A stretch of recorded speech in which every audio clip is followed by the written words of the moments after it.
బాబాయ్ ఇంతమంది క్రౌడ్ని చూస్తే ఏమనిపిస్తా ఉంది అసలు ఇక్కడ? ఇది I think it is a software hub. Generally ఇక్కడ ఉన్న ఉద్యోగం చేసే పిల్లలు కానీ ఏంటంటే ఈ టైంకి ఏదో ఇంత తినేసేసి ఆకలి తెచ్చుకొని వెళ్ళిపోతే మనం వర్క్ చేసుకొని నైట్ ఇంటికి వెళ్ళి కాస్త భోజనం చేద్దామనే ఆలోచన ఉన్న వాళ్ళు ఉంటారు ఇక్కడ. కానీ ఇక్కడ చూస్తే సిస్టము ఎవరు కూడా ఇంతమంది కూడా తినట్లే. మోస్ట్ ఆఫ్ ద ఫుడ్ వాడు పాపం పెడుతుంది ఆవిడ, ఏమీ కాంప్రమైజ్ కాకుండా పెడుతుంది, వేస్ట్ అవుతుంది. అండ్ వన్ మోర్ థింగ్ ఏంటంటే ఇక్కడ పర్మిషన్ ఇవ్వడం తప్పు కాదు, పర్మిషన్ సిస్టంలో ఇవ్వాల. నువ్వు ఇప్పుడు దిస్ ద ట్రాఫిక్ ప్రాబ్లం ఉంది, ఇంత ట్రాఫిక్ ప్రాబ్లంలు ఉన్నప్పుడు నేను పర్మిషన్ ఇచ్చేసానంటే కాదు. రేపు జరగరాని ఏదైనా జరిగింది, ఇక్కడ ఎవరికైనా ఇబ్బంది పడారు, ఏదైనా జరగరాని విషయం జరిగితే whether Revanth Reddy will take the responsibility? Revanth Reddy garu నేను పర్మిషన్ ఇచ్చాను, ఆయన రెస్పాన్సిబిలిటీ తీసుకుంటారా? జరగరాని ఎప్పుడైనా యాక్సిడెంట్ అనేది ఎప్పుడు ఎక్కడ ఎలా వస్తుందో ఎవరికి తెలియదు. అందువల్ల I suggest mister Revanth Reddy to take necessary precaution. ఒక గైడ్లైన్స్ ఉండాలా, వాళ్ళకు ఒక ప్లేస్ అలొకేషన్ చేయాలి, చక్క ఇక్కడ చేయండి, తప్పేం లేదు. ఇక్కడ ఇవ్వకూడదని ఏం లేదు, తప్పేం లేదు.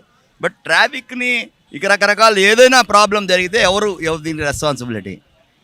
ఇప్పుడు ఇక్కడ మనము హోటల్లో తినడానికి కూడా నిలబడి తినడానికి ఇష్టపడము, అంటే అది సిద్ధాంతం కూడా కాదు మన హిందూ సాంప్రదాయం ప్రకారం.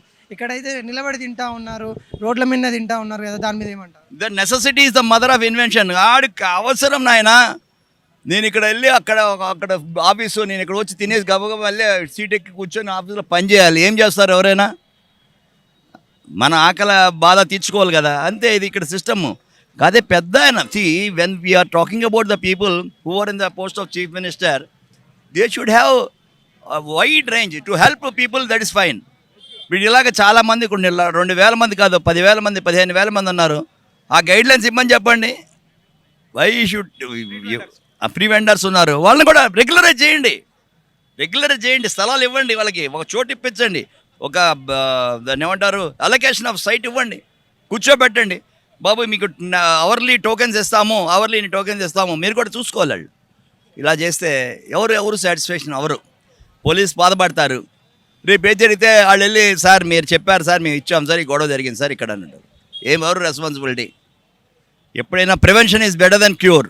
ముందర ప్రివెన్షన్ ఆలోచన చేయాలి ఏ పని చేసినా, అది విషయం. నేను విజయవాడ బాబు, నా పేరు పోతిన వెంకటరామారావు. నేను జై భారత్ నేషనల్ పార్టీ జేడీ లక్ష్మణ గారి పార్టీలో జనరల్ సెక్రటరీ. అన్న చెప్పండి అన్న, ఎలా ఫీల్ అవుతున్నారు ఇక్కడ? అంటే షాప్ ఇలా రన్ చేయట్లేదు కదా? అంటే నేను ఇప్పటి వరకు ఇక్కడ ఎన్ఆర్బిట్ మాల్లో ఇంటీరియర్ డిజైనింగ్ వర్క్ చేస్తా. నేను చాలా రోజుల నుంచి ఇక్కడికి వస్తా, కానీ ఇప్పుడు నేను ఇక్కడ ఎప్పుడో ఒకసారి, అంటే నెలకు ఒకసారి వచ్చి తింటే వెళ్ళడం తప్ప రెగ్యులర్గా ఎప్పుడు తినలేదు. ఈ యూట్యూబ్లో ఈ ట్రోలింగ్లు చూసి అసలు ఇక్కడ క్రౌడ్ ఎట్లా ఉంటుందని వచ్చాను. చాలా రోజుల తర్వాత 1 month తర్వాత వచ్చాను. అంటే ఇక్కడ కుమారి ఆంటీ గారు అయితే లేరు ప్రస్తుతం, కానీ ఉంటే ఇంకా ఎక్కువ క్రౌడ్ ఉందేమో. భోజనం అయితే చేసాం, కానీ చాలా ఎక్స్పెక్ట్ చేసి వచ్చాం, కానీ అంత ఊహించినంత ఏమీ అనిపించలేదు. రెగ్యులర్గానే ఉంది, నార్మల్గానే ఉంది. మిగతా అదే కాకుండా ఇంకా చాలా షాపులు ఉన్నాయి ఇక్కడ, వాళ్ళకు కూడా మంచిగా గిరాకీ సాగుతుంది. దీనివల్ల ఈ వాహనాల వల్ల ట్రాఫిక్ జామ్ అయ్యి జనాలకు కూడా కొంచెం ఇబ్బందిగా ఫీల్ అవుతున్నారు. గతంలో అయితే ఒక 2-3 months బ్యాక్ అయితే ఇక్కడ భోజనం చేసేవాళ్ళం. వెజ్ మీల్స్ అయితే 70 ఉండేది, నాన్ వెజ్ అయితే 100 రూపీస్తో స్టార్ట్ అయ్యేది.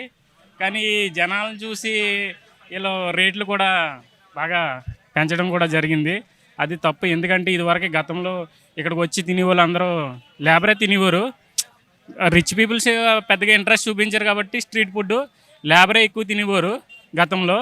కానీ ఇప్పుడు ఈ ట్రోలింగ్లు యూట్యూబ్లో జరగడం వల్ల అవన్నీ ఈ స్ట్రీట్ ఫుడ్ తీసేయండి, మీకు ఇక్కడ ట్రాఫిక్ ఇబ్బంది అవుతుంది, తీసేయండి, వెళ్ళిపోండి అని చెప్పడం వల్ల మళ్ళీ సీఎం రేవంత్ రెడ్డి గారు ఆవిడకి మళ్ళీ ఒక అవకాశం ఇచ్చి పెట్టుకోమని చెప్పడం వల్ల విపరీతమైన క్రేజ్ పెరిగింది ఆవిడకి జనాల్లో.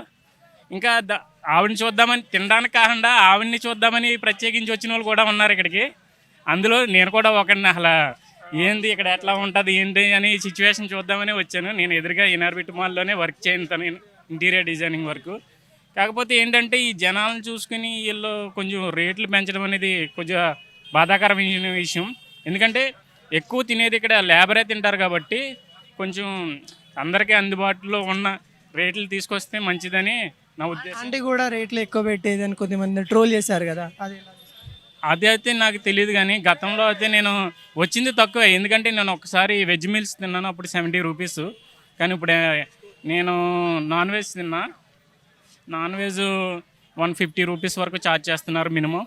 ఇంకా ఎక్కువ తీసుకుంటే ఇంకా ఎక్కువ ఎక్స్ట్రా ఛార్జెస్, ఎక్స్ట్రా కర్రీస్ తీసుకుంటే ఎక్స్ట్రా ఛార్జెస్ చేస్తున్నారు. అది కొంచెం అంటే ప్రతి ఒక్కరూ అంత మనీ పెట్టలేరు. 150 రూపీస్ పెట్టి తిని అంత కెపాసిటీ ఎవరికి ఉండదు కదా నన్ను అడిగితే.